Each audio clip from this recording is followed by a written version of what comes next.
Arch ബിഷപ്പിനെ സന്ദർശിച്ച കേന്ദ്രമന്ത്രി കിരൺ റിജ്ജു. മുനമ്പം വിഷയത്തിന്റെ സമയബന്ധിതമായ പരിഹാരത്തെക്കുറിച്ചും ഉത്തരേന്ത്യയിൽ നടക്കുന്ന ക്രൈസ്തവ പീഡനങ്ങളെക്കുറിച്ചും ചർച്ച. വരാപ്പുഴ അതിരൂപത ആർച്ച് ബിഷപ്പ് ഡോക്ടർ ജോസഫ് കളത്തിപ്പറമ്പലിനെ മെത്രാസന മന്ദിരത്തിലെത്തി കേന്ദ്രമന്ത്രി കിരൺ റിജ്ജു സന്ദർശിച്ചു. ആർച്ച് ബിഷപ്പിനോടൊപ്പം സഹായമെത്രാൻ ബിഷപ്പ് ആന്റണി വാലിങ്കൽ, വികാർ ജനറൽമാരായ monsignor Mathew Kallinkal, monsignor Mathew Elanjimattam, Kerala CC vice president Joseph Jude, KLCA സംസ്ഥാന president advocate Sherry J Thomas, chancellor father Abijin Arackal, father Yesudas Pazhampally, father Sojan Maliyekal, father Smijo George എന്നിവർ സന്നിഹിതരായിരുന്നു. കേന്ദ്രമന്ത്രിയോടൊപ്പം കേന്ദ്ര സഹമന്ത്രി ജോർജ് കുര്യൻ, BJP സംസ്ഥാന പ്രസിഡന്റ് രാജീവ് ചന്ദ്രശേഖർ, ഷോൺ ജോർജ് എന്നിവരും ഉണ്ടായിരുന്നു. ചർച്ച ചെയ്യാൻ ഉദ്ദേശിക്കുന്ന കാര്യങ്ങൾ വിശദമാക്കിക്കൊണ്ടുള്ള മെമ്മോറാണ്ടം പിതാവ് കേന്ദ്രമന്ത്രിക്ക് നൽകി. ഇന്ത്യയിൽ പലയിടത്തും ക്രൈസ്തവർക്കെതിരെ നടക്കുന്ന ആക്രമണങ്ങളിൽ ആർച്ച് ബിഷപ്പ് ആശങ്ക അറിയിച്ചു.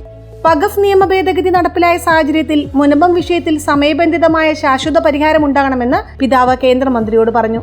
നിയമത്തിനു ശേഷമുള്ള ചട്ടങ്ങളും മറ്റും വരുന്നതോടുകൂടി പരിഹാരമുണ്ടാകുമെന്ന് കേന്ദ്രമന്ത്രി അറിയിച്ചു. ആംഗ്ലോ ഇന്ത്യൻ വിഭാഗത്തിന് സഭകളിലുണ്ടായിരുന്ന പ്രാതിനിധ്യം പുനഃസ്ഥാപിക്കണമെന്നും ആർച്ച് ബിഷപ്പ് ആവശ്യപ്പെട്ടു. പിന്നോക്ക ന്യൂനപക്ഷം എന്ന നിലയിൽ കേരളത്തിൽ ലത്തീൻ കത്തോലിക്കർക്ക് പ്രത്യേക പരിഗണന ലഭിക്കണമെന്നും ന്യൂനപക്ഷം എന്ന പേരിൽ സമുദായം നടത്തുന്ന സ്വാശ്രയ കോളേജുകളിൽ പ്രവേശനത്തിന് വിദ്യാർത്ഥികൾക്ക് ലഭിച്ചിരിക്കുന്ന അവകാശം പുനഃസ്ഥാപിക്കണമെന്നും അദ്ദേഹം ആവശ്യപ്പെട്ടു. തീരസംരക്ഷണത്തിന്റെ ഭാഗമായി വൈപ്പിൻ ഉൾപ്പെടെയുള്ള പ്രദേശങ്ങളിൽ കടൽഭിത്തിക്ക് ഫണ്ട് ലഭ്യമാക്കണമെന്നും കടൽ മണൽ ഖനനം സംബന്ധിച്ച നിലവിലുള്ള ആശങ്കകൾ പരിഹരിക്കണമെന്നും ആർച്ച് ബിഷപ്പ് ആവശ്യപ്പെട്ടു.